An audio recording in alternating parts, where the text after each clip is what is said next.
नमस्कार विद्यार्थी मित्रांनो मी प्राध्यापक डॉक्टर वैभव इंगळे. तुम्ही पाहताय इन्फॉर्मेशन कट्टा हे YouTube चॅनल. मित्रांनो, LLB 3 year final merit list आली, त्यानंतर ऑप्शन फॉर्म भरायला सुरुवात झालेली आहे. परंतु असे काही विद्यार्थी आहेत, जवळपास 13,000 विद्यार्थ्यांचं नाव नॉट कन्सिडर्ड कॅन्डिडेट लिस्ट मध्ये आलेलं आहे आणि अशा विद्यार्थ्यांना आता ऑप्शन फॉर्म भरता येत नाहीयेत. मग हे विद्यार्थी कॅप राऊंड फर्स्ट आणि सेकंड मध्ये पार्टिसिपेट होऊ शकणार नाहीत, परंतु थर्ड राऊंड मध्ये ते पार्टिसिपेट होऊ शकतात. आणि मग थर्ड राऊंड मध्ये पार्टिसिपेट होण्यासाठी काय करायचं आहे, हा फॉर्म कशा प्रकारे एडिट करायचा आहे आणि डॉक्युमेंट हॅव्हिंग डिस्क्रिपन्सी हा एरर कशा प्रकारे रिमूव्ह करायचा आहे याविषयीची सविस्तर माहिती आपण या व्हिडिओमध्ये पाहणार आहोत. मित्रांनो, तुमचा देखील फॉर्म इनकम्प्लीट असेल, तुमचं देखील नॉट नॉट कन्सिडर्ड लिस्ट मध्ये नाव आलेलं असेल, तर तुमच्यासाठी हा व्हिडिओ अतिशय महत्त्वाचा आहे. व्हिडिओ शेवटपर्यंत बघा. चॅनलला नवीन आला असाल तर चॅनलला सबस्क्राईब करा. आपले टेलिग्राम आणि व्हॉट्सअप ग्रुपला जॉईन करा. व्हिडिओला हाईप करा. चला तर सुरू करूयात व्हिडिओ. मित्रांनो, तुम्ही जर पाहत असाल तर इथं list of candidates not considered in final merit list. आता ज्या विद्यार्थ्यांचं नाव हे फायनल मेरिट लिस्ट मध्ये नाही, त्यांची एक सेपरेट लिस्ट या ठिकाणी केलेली आहे. तर मित्रांनो, या लिस्ट मध्ये तुम्हाला मोस्टली दोन रिझन्स पाहायला मिळतील. एक म्हणजे ऍप्लिकेशन इनकम्प्लीट. याचाच अर्थ काही विद्यार्थी जे आहेत, ज्यांच्या नावासमोर ऍप्लिकेशन इनकम्प्लीट, त्यांनी त्यांचा फॉर्म पूर्णपणे भरलेला नाही आणि भरला असेल तर तो लॉक केलेला नाहीये. आपण यापूर्वी व्हिडिओ बनवलेला होता की तुमचा ऑप्शन फॉर्म व्यवस्थित लॉक झालाय का नाही, कंप्लीट झालाय का नाही हे चेक करून घ्या. कारण विद्यार्थ्यांना अशा प्रकारची गैरसोय होऊ नये हाच आपला उद्देश असतो. आणि दुसरं एक या ठिकाणी रिझन आहे क्वालिफिकेशन रिलेटेड डॉक्युमेंट डिस्क्रिपन्सी. मी पाठीमागच्या व्हिडिओमध्ये बोललो होतो की ज्यांचे डॉक्युमेंट पार्शली व्हेरीफाईड असतील आणि ज्यांचं नाव फायनल मेरिट लिस्ट मध्ये येईल असे विद्यार्थी ऑप्शन फॉर्म भरू शकतील.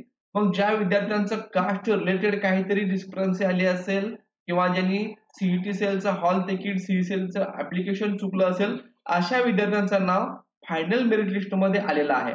पण ज्या विद्यार्थ्यांनी कन्व्हर्जन सर्टिफिकेट मध्ये चूक केली, त्यांचे क्वालिफिकेशन रिलेटेड डॉक्युमेंट डिस्क्रिपन्सी होती, इश्यू होता, त्यांचं मात्र पार्शियली व्हेरीफाईड असून देखील या ठिकाणी नॉट कन्सिडर्ड लिस्ट मध्ये नाव आलेलं आहे.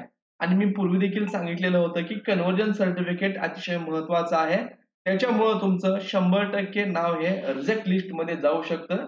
आणि चुकून व्हेरीफाय जरी झालं असेल आणि तुम्ही कन्व्हर्जन सर्टिफिकेट अपलोड केलं नसेल किंवा त्या पर्सेंटेज मध्ये मार्कांमध्ये मिसमॅच असेल, तरी देखील ऍडमिशन वेळेस तुम्ही गेलात तर तिथे देखील तुमचं डॉक्युमेंट हे ऍडमिशन रिजेक्ट होणार आहे. मग आता हा एरर, हे रिझन, ही डिस्क्रिपन्सी कशी रिमूव्ह करायची हे आपण स्टेप बाय स्टेप पाहूयात. तर मित्रांनो, त्यासाठी आपल्याला सीईटी सेलच्या ऑफिशियल वेबसाईटला LLB 3 इयर ऍडमिशनला जायचंय. आता याची लिंक मी तुम्हाला डिस्क्रिप्शन बॉक्स मध्ये दिलेली आहे. आता इथं आल्यानंतर पहा, इथं एक तुम्हाला पॉपअप दिसेल, round first final merit list has been published. तर फर्स्ट राऊंडची फायनल मेरिट लिस्ट पब्लिश झालेला आहे.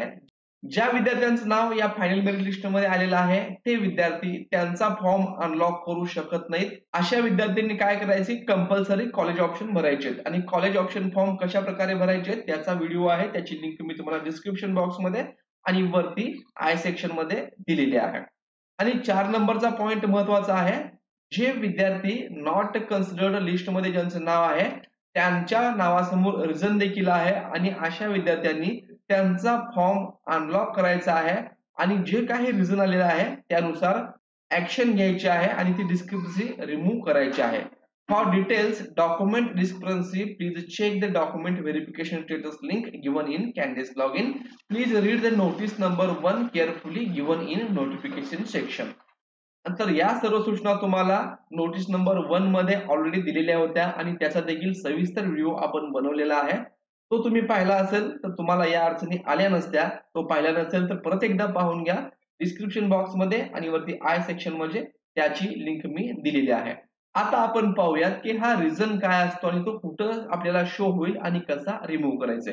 तर मित्रांनो, हे क्लोज करून घेऊयात. आता आपल्याला जायचंय कॅन्डिडेट लॉगिन मध्ये. इथं तुम्ही क्लिक केल्यानंतर तुमच्या समोर लॉगिनचं पेज येईल. लॉग इन पेज आल्यानंतर इथं तुम्हाला तुमचा रजिस्टर्ड ईमेल आयडी आणि पासवर्ड टाकून लॉग इन करायचंय, साइन इन करायचंय. साइन इन या बटनावरती क्लिक केल्यानंतर मित्रांनो तुमच्या समोर अशा प्रकारे तुमचं लॉग इनचं पेज येईल आणि इथं तुम्ही पाहत असाल तर या कन्फर्म्ड पार्शली व्हेरीफाईड खाली ज्यांचं नाव मेरिट लिस्ट मध्ये आहे त्यांना फिल ऍप्लिकेशन फॉर्म असा मेसेज येतोय. पण ज्यांचं पार्शली व्हेरीफाईड आहे त्यांना इथं list of documents having discrepancy असा मेसेज आलेला आहे आणि तुमचं कुठलं डॉक्युमेंट हे रिजेक्ट झालेलं आहे किंवा चुकलेलं आहे त्याविषयी इथं तुम्हाला आलेलं असेल. आता या विद्यार्थ्याचं एकच डॉक्युमेंट हे चुकलेलं आहे तर ते कुठलं आहे? Statement of marks of post graduation equivalent examination MA passing year 2025. तर 2025 साली यांनी MA पास केलेला आहे तर ते या ठिकाणी त्याच्याशी संबंधित इश्यू आहे. अपलोड ऑल सेमिस्टर और upload all year marksheet with conversion certificate. मग आता यांनी जे डॉक्युमेंट अपलोड केले होते त्याच्यामध्ये त्यांनी ऑल सेमिस्टरचे किंवा इयरली पॅटर्न असेल तर ऑल इयरचे डॉक्युमेंट अपलोड केले नव्हते आणि सोबत कन्वर्जन सर्टिफिकेट हे न जोडल्यामुळं त्यांचं डॉक्युमेंट हे रिजेक्ट झालेलं आहे. आता इथं ऑप्शन फॉर्म जनरलचा ऑप्शन इथं देखील आहे परंतु शॉर्टलिस्ट ऑप्शन वरती आपण जेव्हा क्लिक करतो तर आपल्याला इथं दाखवतं की your name is not in final merit list so not allowed to fill the option form. त्यामुळे तुम्ही हा ऑप्शन फॉर्म भरू शकणार नाहीयेत जोपर्यंत तुमच्या नावासमोरून ही डिस्क्रिपन्सी जात नाही आणि इथं फायनल स्टेटस जे आहे डॉक्युमेंट व्हेरिफिकेशन व्हेरीफाईड येत नाही. मग आता हे कुठं पाहायला मिळेल आणखीन आपल्याला तर इथं चेक डॉक्युमेंट व्हेरिफिकेशन स्टेटस यावरती तुम्ही जेव्हा चेक करता तर तुम्हाला इथे दिसेल की बाकी सर्व डॉक्युमेंट हे व्हेरीफाईड आहेत. फक्त एक डॉक्युमेंट रिजेक्ट झालेला आहे. अपलोड ऑल सेमिस्टर और upload all year marksheet with conversion certificate. आता फक्त हे एक डॉक्युमेंट रिजेक्ट झाल्यामुळं यांचं नॉट कन्सिडर्ड लिस्ट मध्ये नाव आलेलं आहे. मग आता हा कन्वर्जन सर्टिफिकेट अतिशय महत्वाचा आहे. तो कसं बनवायचं याचा व्हिडिओ आपल्या चॅनलला आहे. तो तुम्ही पाहिला नसेल तर पाहून घ्या. तुम्ही स्वतः घरच्या घरी देखील तो कन्वर्जन सर्टिफिकेट बनवू शकता आणि जर तुम्हाला नाही जमत असेल तर कॉलेजमध्ये जाऊन ते तुम्ही बनवू शकता. मग आता हे रिमूव्ह कसं करायचं हे आपण पाहूयात किंवा करेक्शन कसं करायचं.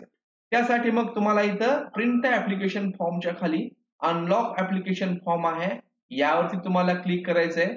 तुम्ही इथे जसं क्लिक कराल तर तुमच्या समोर तुमची सर्व डिटेल माहिती येईल आणि इथं I want to unlock and edit my application form हे येईल. यावरती तुम्हाला क्लिक करायचं आहे आणि अनलॉक ऍप्लिकेशन फॉर्म यावरती क्लिक करायचंय. तर समोर इथं पॉपअप येईल. एकदा जर तुम्ही फॉर्म तुमचा अनलॉक केला तर परत तुम्हाला लॉक करावं लागेल. तर इथं कन्फर्म करा. कन्फर्म केल्यानंतर मित्रांनो आता पाहू शकाल तुमचा फॉर्म या ठिकाणी अनलॉक झालाय आणि इथं सर्व तुमचे जे काही स्टेप्स आहेत त्या अनलॉक झालेल्या आहेत. मग तुमचं जिथं तुम्हाला डिस्क्रिपन्सी आलेली आहे समजा तुमचे मार्क टाकण्यामध्ये चुकलं असेल तर तुम्ही क्वालिफिकेशन मार्क्स मध्ये जाऊन टाकू शकता. रिक्वायर्ड डॉक्युमेंट्स मध्ये काही चूक झाली असेल तिथे जाऊ शकता. समजा कॅन्डिडेचर टाईप मध्ये किंवा तुमची कॅटेगरी चुकीची झाली असेल कॅटेगरी चेंज करायची असेल तर तुम्ही कॅटेगरी मध्ये जाऊन ती चेंज करून घेऊ शकता. आता इथं डॉक्युमेंट रिजेक्ट झालंय तर मला रिक्वायर्ड डॉक्युमेंट्स यावरती क्लिक करायचं आहे. याच्यावरती क्लिक केल्यानंतर आता इथं पहा सर्व इथं अपलोड आहे. पण माझं कुठलं चुकलंय तर MA पासिंग इयर 25 हे चुकलेलं आहे. तर इथं डिलीट डॉक्युमेंटचं ऑप्शन आहे तर इथं येस करायचंय तुम्हाला डिलीट करायचंय. डिलीट केल्यानंतर मित्रांनो या ठिकाणी तुम्हाला अपलोडचं चिन्ह येईल आणि मग सर्व मार्कशीट जे आहेत ते एका PDF फाईल मध्ये स्कॅन करा. त्यासोबत कन्वर्जन सर्टिफिकेट अपलोड करा. कन्वर्जन कसं तयार करायचं याचा व्हिडिओ तुम्हाला ऑलरेडी लिंक डिस्क्रिप्शन बॉक्स मध्ये दिलेली आहे. आणि इथं अपलोडचं ऑप्शन येईल हे देखील अपलोड करा आणि त्यानंतर सेव्ह अँड नेक्स्ट बटनावरती तुम्हाला क्लिक करायचंय.